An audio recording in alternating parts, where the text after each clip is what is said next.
반갑습니다. 오늘 마가복음 10장 1절에서 12절 말씀 함께 나누도록 하겠습니다.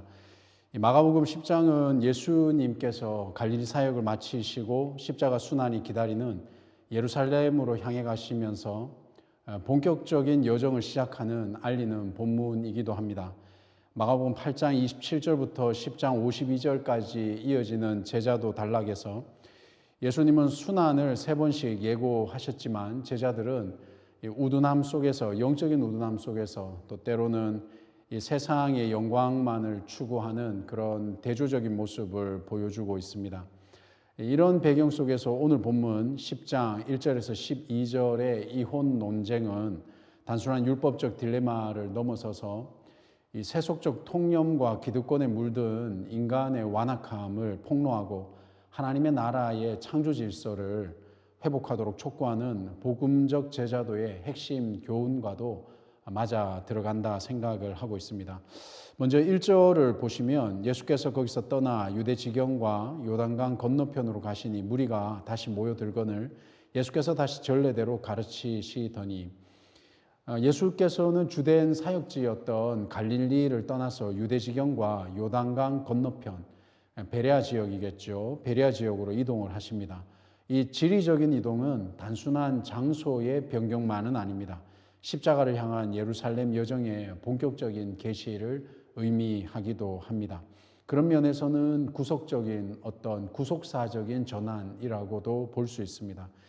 무리가 예수님께로 모여들었습니다. 예수님께서는 전례대로 가르치셨다라고 기록되어 있습니다.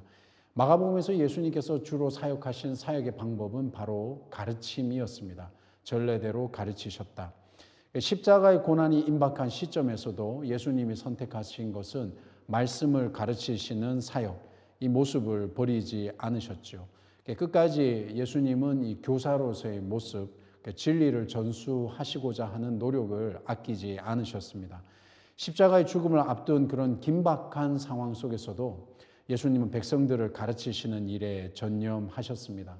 이런 모습을 볼 때 현대의 척박한 이런 사역지 상황들을 보면서 저희들에게도 고민할 지점이 있고 적용할 지점이 있다 생각이 듭니다.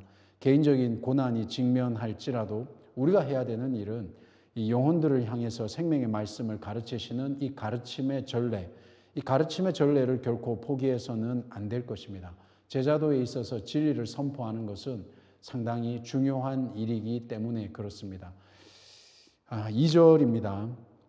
바리새인들이 예수께 나와 그를 시험하여 묻되 사람이 아내를 내버리는 것이 옳으니까. 지금 이 질문하는 장면을 잘 보셔야 됩니다. 바리새인들의 의도는 예수님을 시험하고자 하는 종교적인 함정이 있었습니다. 바리새인들이 이혼의 적법성을 물은 것은 진리를 배우려고 질문하는 것이 아닙니다. 단순히 예수를 시험해서 함정에 빠뜨리고자 하는 의도가 다분히 있었습니다.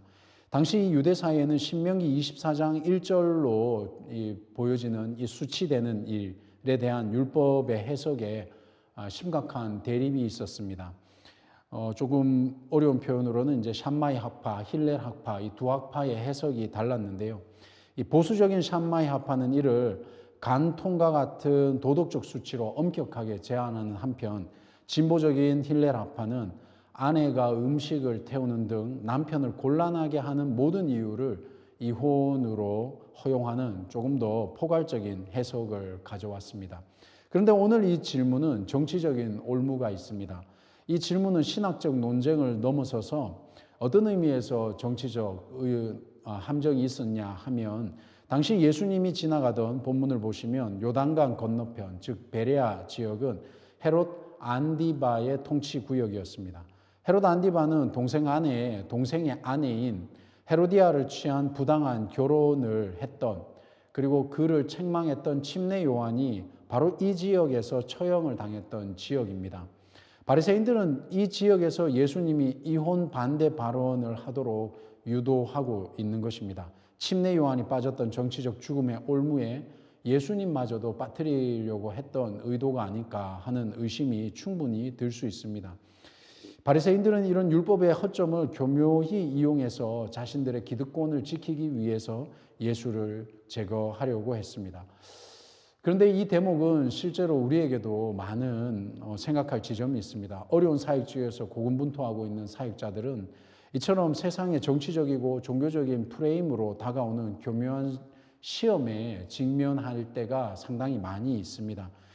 바로 이런 면에서 사역자뿐만 아니라 우리 성도들은 복음을 무기로 삼아서 이런 적대적인 프레임과 이분법적인 논리에 휘말리지 않는 영적 분별력과 지혜가 필요한 것을 알 수 있습니다. 3절 4절입니다. 대답하여 가라사대 모세가 어떻게 너희에게 명령하였느냐? 가로되 모세는 이혼 증서를 써주어 내어버리기를 허락하였나이다. 예수님은 프레임을 전환하셨습니다. 예수께서는 바리새인들의 흑백 논리 함정에 즉답을 피하시고 모세가 어떻게 명하였냐라고 반문하셨습니다.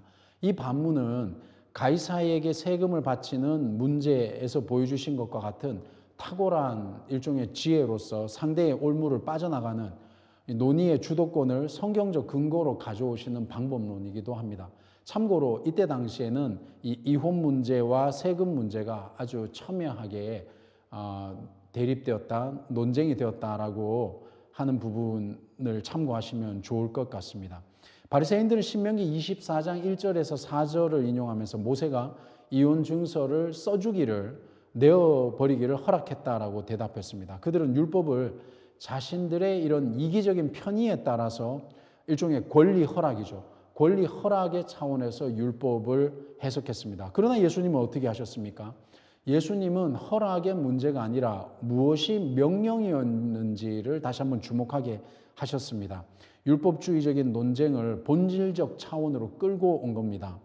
현대사회에서도 사람들은 성경의 이런 특정 구절을 취사하여서 자신의 이기적 욕망과 혹은 자신의 편의를 정당화하는 도구로 말씀을 끌고 오기도 합니다. 그래서 우리 성도들이 깨어 있어야 되는 것은 말씀 안에서 자신들만의 권리만을 찾으려고 할 때 예수님처럼 그 프레임을 깨고 하나님이 진정으로 원하시는 명령과 본질이 무엇인지를 살펴보고 직면하도록 일깨워야 됩니다. 표면적 율법 논쟁에 갇히지 않고 진리의 본질을 선포하는 것이 그것이 바로 깨어있는 제자들 혹은 사역자의 역할 혹은 우리 성도들의 역할이라고 생각을 합니다. 5절입니다. 예수께서 저희에게 이르시되 너희 마음의 완악함을 인하여 이 명령을 기록하였거니와 이 완악함이라고 되어 있는 이 단어 스클레로카르디아라는 단어는 예수께서는 이 모세의 이혼 증서 규정이 하나님의 이상적인 뜻이 아니라 인간의 마음의 완악함 스클레로카르디아라는 단어로 쓰고 있습니다. 이것은 타협적인 어떤 양보 조치일 뿐이지 타협적인 어떤 양보 조치였다라고 예수님은 지적하신 겁니다. 그것은 무엇이냐면 이 스클레로카르디아라는 이 완악함이라는 단어는 사람이 어떤 의도적인 마음을 가지고 행하는 그런 완악함을 뜻하는 겁니다. 이 단어는 하나님의 본래적인 창조 규범을 의도적으로 저버리고 율법의 허점을 이용해서 자신의 이기적 탐욕을 정당화하려는 인간의 능동적이고 고집스러운 반역의 상태라고 그 단어를 이해하시면 도움이 될 것 같습니다. 이것은 율법의 한계가 있음을 살펴볼 수가 있는 겁니다. 이혼은 하나님의 뜻이 아니라 철저히 인간의 죄성이죠. 율법적인 실존에 이 인간의 죄성에 기초해서 하고 있음을 폭로하고 있습니다. 모세의 율법은 무질서와 더 큰 악을 막기 위한 최소한의 법적 규제였을 뿐이지 결코 결혼의 이상을 파괴해도 좋다는 그런 적극적인 허락은 아닌 것입니다. 하나님께서 이혼을 허락하신 것이 아니죠. 사람의 연약함으로 말미암아 모세가 허락했을 뿐이죠. 신앙생활을 하면서도 이런 율법적인 테두리 안에서 자신의 이기성을 교묘히 포장하는 완악성을 우리는 오늘날 교회 안에서도 혹은 우리 안에서도 발견할 수가 있습니다. 바로 이런 사역자들은 제도의 허점 뒤에 숨으려는 이런 성도들의 이기성과 종교적 탐욕을 말씀의 빛으로 폭로해야 하는 부담감이 있을 뿐만 아니라 또 어떤 면에서는 의무감도 있어야 된다 생각을 합니다. 하나님의 뜻을 자신의 편의에 맞춰서 축소시키려는 이런 타협주의를 배격하고 복음의 순수성을 지켜내는 것이 오늘날 예수님을 따르고자 하는 제자들에게 필요한 요청이라 생각을 합니다. 6절에서 9절입니다. 창조시로부터 저희를 남자와 여자로 만드셨으니 이러므로 사람이 그 부모를 떠나서 그 둘이 한 몸이 될지니라. 이러한즉 이제 둘이 아니요 한 몸이니 그러므로 하나님이 짝지어 주신 것을 사람이 나누지 못할지니라 하시더라. 아멘. 예수께서는 당대의 율법적 찬반 논쟁 프레임에 갇히지 않으시고 원래의 목적인 창세기 1장 27절과 2장 24절을 직접 인용하면서 논의를 하나님의 본래적인 창조 질서로 끌고 올라가십니다. 인간의 타락으로 인해 주어진 이 율법적 허용보다 우선하는 것은 무엇이겠습니까? 바로 하나님의 규범이죠. 하나님이 짝지으신 것을 사람이 나누지 못할지니라. 이 선언은 결혼이 인간의 계약을 넘어선 하나님의 신적 결함임을 우리에게 밝혀내고 있습니다. 당시 유대 사회는 여자를 남성의 소유물처럼 여기며 쉽게 내어버릴 수 있는 극단적인 가부장적인 어떤 그런 통념이 지배하고 있었다고 추측할 수 있습니다. 그러나 예수님은 한 몸 원리를 통해서 여성의 인권을 보호하시고 여성을 무시하던 시대적 통념과 이런 남성 중심 혹은 이기적인 율법 남용을 완전히 엎어버리고 계십니다. 예수님은 이런 율법주의를 뛰어넘어서 관계의 상호 신이라는 은혜의 영역으로 그 논점을 이동하고 있는 겁니다. 세상의 문화와 이런 상대주의적인 가정의 해체와 이혼을 가볍게 우리는 정당화해서는 안 될 것입니다. 오늘 이 본문을 통해서 교회는 하나님이 부여하신 결혼의 숭고한 목적과 이 한몸 원리를 우리 주변에 있는 모든 이들에게 알릴 필요가 있습니다. 사회적 통념이 어떠하든 생명을 낳고 상호 헌신하는 창조 질서를 수호하는 것은 바로 이 제자도가 지켜야 되는 오늘날 예수를 따르는 사람들이 기억해야 되는 내용일 것입니다. 시대의 상황과 타락 속에서도 타협할 수 없는 것은 무엇이겠습니까? 하나님의 본래의 목적과 의도, 그것 아니겠습니까? 10절에서 12절입니다.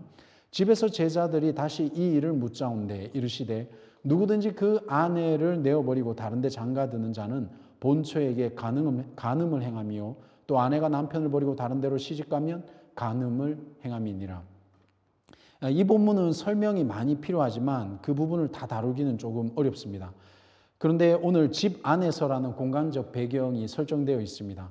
이 세상의 가치관과 통념에 오염된 제자들을 예수님께서는 다시 따로 불러내서 사적인 재교육을 하고 있을 때 복음서는 이 표현을 즐겨 사용하고 있습니다. 제자들조차도 여성을 쉽게 버려도 된다는 당시의 통념에 깊이 영향을 받고 있었다는 것을 오늘 본문을 통해서 우리는 살펴볼 수가 있습니다. 이 영상을 보고 계신 보고 계신 분들도 한번 생각해 볼 필요가 있습니다. 그것은 뭐냐? 우리가 시대적인 통념과 하나님의 원래의 원리와 이것에는 분명히 차이점이 있을 수 있다는 거죠. 이 11절에서 이혼 후 재혼을 첫 배우자에 대한 간음으로 규정하신 데 대해서 12절에서는 아내가 남편을 버리고 시집가면 이 상황을 묘사해 주고 있습니다. 유대법에서 여자가 이혼을 청구할 권리는 없죠. 당연히 없었습니다. 그런데 오늘 본문을 보면 청구하는 장면이 기록되어 있습니다. 이거는 뭘까요? 당시 시대적 상황 속에서는 다시 말해서 로마나 헬라의 상황 속에서는 이 여자도 남자에게 이혼을 청구할 수 있는 환경이 설정되어 있는 것을 우리는 살펴볼 수가 있습니다. 그러니까 마가복음이 이방 세계로 확장해 나가는 이 초대교회의 상황 속에서는 실존적 상황이 그대로 반영되고 있는 걸 살펴볼 수가 있죠. 그러니까 우리가 오늘 이 본문을 볼 때 남녀 모두에게 동등하게 도덕적 책임을 부여하고 있다는 것, 이 사실도 놓쳐서는 안 될 것입니다. 이혼과 재혼을 간음으로 규정하신 예수님의 이 강경한 말씀은 이혼한 자들을 정죄해서 교회에서 내쫓기 위해서 제정된 새로운 어떤 법률적인 금지 조항이 아닙니다. 이것은 하나님의 자비로운 창조 목적이 성취되지 못하고 관계가 파괴되었을 때 인간의 이 심령에서 발생하는 엄청난 영적 상실과 함께 파괴적인 현실에 대해서 서술하고 있는 그것을 살펴볼 필요가 있습니다. 현대를 살아가는 우리에게 실패한 관계를 다룰 때 우리는 오늘 이 본문을 보면 어떤 생각을 해야 되겠습니까? 기계적으로 율법을 들이대거나 혹은 자신의 이익에 따라서 하나님의 말씀을 남용하거나 악용하는 것이 아니라 원래 그 말씀의 뜻이 무엇인가라는 근본으로 돌아가서 하나님과 인간의 관계적 회복을 내세울 수 있는 그런 공동체를 생각해 봐야 될 것입니다. 결론을 내리도록 하겠습니다. 마가복음 10장 1절에서 12절은 단순히 이 이혼 규정에 대한 법적 해석으로만 보기에는 너무나 조금 미흡한 점이 있습니다. 이 본문은 인간의 편의를 위해서 하나님의 말씀을 교묘히 조작하는 인간의 완악함을 십자가 빛 아래서 다시 한번 직면하게 만드는 거룩한 말씀입니다. 예수 그리스도께서는 바리새인들의 교활한 정치, 종교적인 이 올무 속에서도 율법주의적인 프레임을 깨트리시고 하나님의 본래적인 창조 질서인 한몸 원리를 회복하는 것을 우리는 볼 수 있습니다. 나아가서 예수께서 제자들을 다시 사적으로 재교육하시면서 당대의 폭력적인 가부장적인 통념을 또 바꾸시고 생명과 상호 신의를 존중하는 하나님 나라의 윤리로 또 다시 선포하고 계십니다. 오늘날 우리는 어려운 신앙의 형태 속에서 그리고 주변의 환경 속에서 살아가고 있습니다. 그럼에도 불구하고 우리 믿는 자들은 혹은 주님의 제자들은 이 예수님을 따라가는 길을 걸어가야 됩니다. 세상의 흑백 논리와 타협하지 않는 영적 분별력을 지니면서도 때로는 우리 중심적으로 우리 이기적으로 말씀을 악용하려고 하는 이런 믿음의 상황 속에서도 우리는 그리스도의 은혜와 치유의 자리로 나아가기 위해서 다시 한번 하나님의 본질의 말씀을 깨달을 필요가 있습니다. 성도들이 영적 둔감함을 덮고 하나님 나라의 창조 질서를 삶으로 살아낼 때까지 인내와 사랑으로 가르치는 것, 예수께서 그 일을 하셨던 것처럼 우리도 역시 십자가를 짊어지고 주님을 따르는 것, 주께서 하셨던 것, 말씀으로 돌아가는 것, 이것이 바로 참된 복음적 제자도의 삶이 아닐까. 오늘 마가복음 10장 말씀